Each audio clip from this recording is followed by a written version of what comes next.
नमस्कार दोस्तों, आपका बहुत बहुत स्वागत है आपके खास चैनल रिलेटेड में। आज मैं लेकर आपके सामने भारत की आंतरिक सुरक्षा मुख्य चुनौतियां, आपदा प्रबंधन विषय सहित इसके अंदर दिया गया है। अशोक कुमार आईपीएस और विपुल अनिकेत डैन आईपीएस आपको इसमें देखने को मिलते हैं। मैग्रा हिल एजुकेशन की ये पब्लिशर द्वारा प्रकाशित पुस्तक है।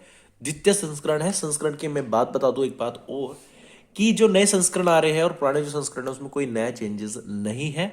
आपके पास अगर पुराना संस्करण भी है तो ही सेम मटेरियल, थोड़े बहुत चीजें एडअप हो जाती है, बाकी कोई खास फर्क नहीं पड़ता। अगर आपके पास ओल्ड एडिशन है तो आप ओल्ड एडिशन से भी अच्छी प्रिपरेशन कर सकते हैं। बात करें इसके एमआरपी की तो यह आपको लगभग 300 से 350 के बीच देखने को मिलती है मार्केट में। बात करें नंबर ऑफ पेजेस की तो इसमें आपको 341 पेजेस देखने को मिलते हैं। चलिए शुरू करते हैं इसका रिव्यू, क्या क्या इसमें आपको देखने को मिलता है। सबसे पहले यहां पर संदर्भ दिया गया है और कहां कहां से चीजें ली गई है रेफरेंस के तौर पर, वो चीजें यहां पर दिखाई गई है। कौन कौन सी चीज रिपोर्ट ली गई है इसके अंदर, वो यहां पर बताई गई है। द्वितीय संस्करण में क्या खास वो बताया गया है, प्रथम संस्करण में क्या खास था वो इसमें बताया गया है। आगे चले तो यहाँ पे विषय सूची दी गई है। विषय सूची में अगर आप देखें तो आपको यहाँ पर लगभग 12 चैप्टर आपको देखने को मिलते हैं और 4 कुछ एक्स्ट्रा एडअप आपको लास्ट में देखने को मिलते हैं।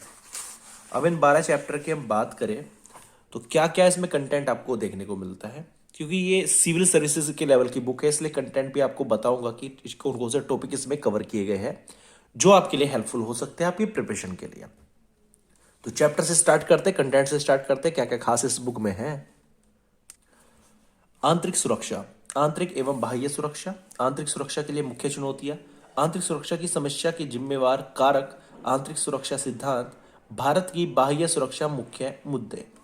चैप्टर 2 में आपको देखने को मिलता है आतंकवाद, विदेशी राज्य और गैर राज्यकर्ताओं की भूमिका, आतंकवाद का वर्गीकरण, भारत में आतंकवाद की श्रेणियां, भीतरी आतंकवाद की शुरुआत और उसका प्रसार, प्रक्रियावादी दक्षिणपंथी आतंकवाद, आतंकवाद के प्रसार के कारण, मुख्य मुद्दे, आतंकवाद के खिलाफ भारत की तैयारियों के स्तर का विश्लेषण, बेहतरी की संभावना, आतंकवाद, विद्रोह और नक्सलवाद के बीच क्या अंतर है, जम्मू और कश्मीर में आतंकवाद, ऐतिहासिक पृष्ठभूमि, कश्मीर में आतंकवाद, कम तीव्रता वाला युद्ध या पाकिस्तान द्वारा छद्म युद्ध, कश्मीर में नागरिक अशांति जुलाई 2016, कश्मीर में भारत सरकार के विकास उन्मुख कार्यक्रम और महत्वपूर्ण मुद्दे, उत्तर पूर्व क्षेत्र का विद्रोह, उत्तर पूर्व क्षेत्र की ऐतिहासिक पृष्ठभूमि, राज्यवार स्थिति, उत्तर पूर्व क्षेत्र में उग्रवाद के कारण, उत्तर पूर्व क्षेत्र के उग्रवाद के प्रति सरकार की प्रतिक्रिया, उत्तर पूर्व क्षेत्र में उग्रवाद और उनके विदेशी संबंध, आतंकवाद को रोकने के लिए उठाए जाने वाले कदम, मुख्य मामले।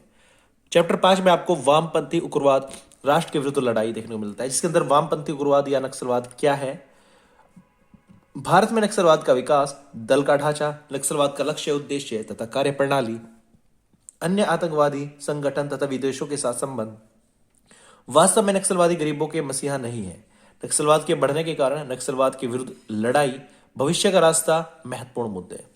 चैप्टर 6 में आपको विकास एवं फैलते उग्रवाद के बीच संबंध देखने को मिलता है, जिसमें आपको विकास के मुख्य आयाम, उग्रवाद के बढ़ने के कारण, उग्रवाद को कम करने में सामाजिक आर्थिक विकास का सकारात्मक प्रभाव, आदिवासी आबादी के लिए संवैधानिक तथा वैधानिक सुरक्षा, क्या किया जाना चाहिए।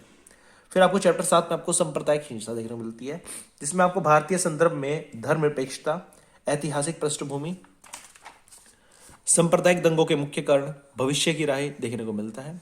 चैप्टर 8 में संगठित अपराध, इसमें आपको संगठित अपराध क्या है, अंतरराष्ट्रीय संगठित अपराध क्या है, संगठित अपराध के विभिन्न प्रकार, संगठित अपराध एवं आतंकवाद के बीच संबंध और भारतीय परिदृश्य में उनकी प्रासंगिकता, उग्रवाद और संगठित अपराध के संबंध का भविष्य और इसे कैसे तोड़ा जाए, अंतरराष्ट्रीय संगठित अपराध के विरुद्ध संयुक्त राष्ट्र, मनी लॉन्ड्रिंग, कालाधन, महाराष्ट्र संगठित अपराध नियंत्रण अधिनियम मकोका 1999, साइबर सुरक्षा और सामाजिक मीडिया, साइबर सुरक्षा क्या है, साइबर खतरे, स्नोडेन के खुलासे, भारत की साइबर स्पेस को खतरा, भारत सरकार द्वारा उठाए गए कदम, विधिक संरचना, साइबर सुरक्षा में अंतरराष्ट्रीय सहयोग, सोशल मीडिया, महत्वपूर्ण मुद्दे।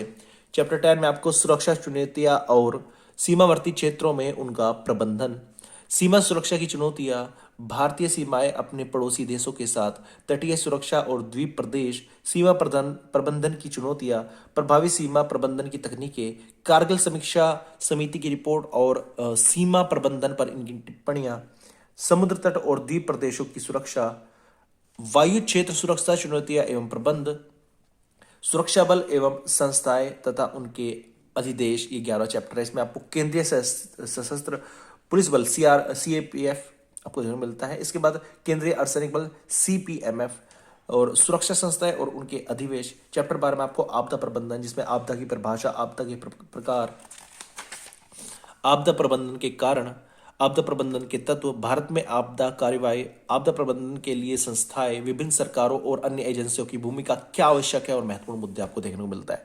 इसके बाद लास्ट में आपको अनुबंध 1, अनुबंध 2, अनुबंध 3, अनुबंध 4 आपको देखने को मिलता है, जिसके अंदर आपको सशस्त्र बल विशेष शक्ति अधिनियम 1958 देखने को मिलता है। अगले अनुबंध में आपको महाराष्ट्र संगठित अपराध नियंत्रण अधिनियम 1999 देखने को मिलता है। तीसरे अनुबंध में आपको राष्ट्रीय अन्वेषण अभिकरण अधिनियम 2008 देखने को मिलता है। और लास्ट अनुबंध में आपको राष्ट्रीय आपदा प्रबंधन योजना से अंश कार्यान्वयन संबंधी सारांश देखने को मिलता है।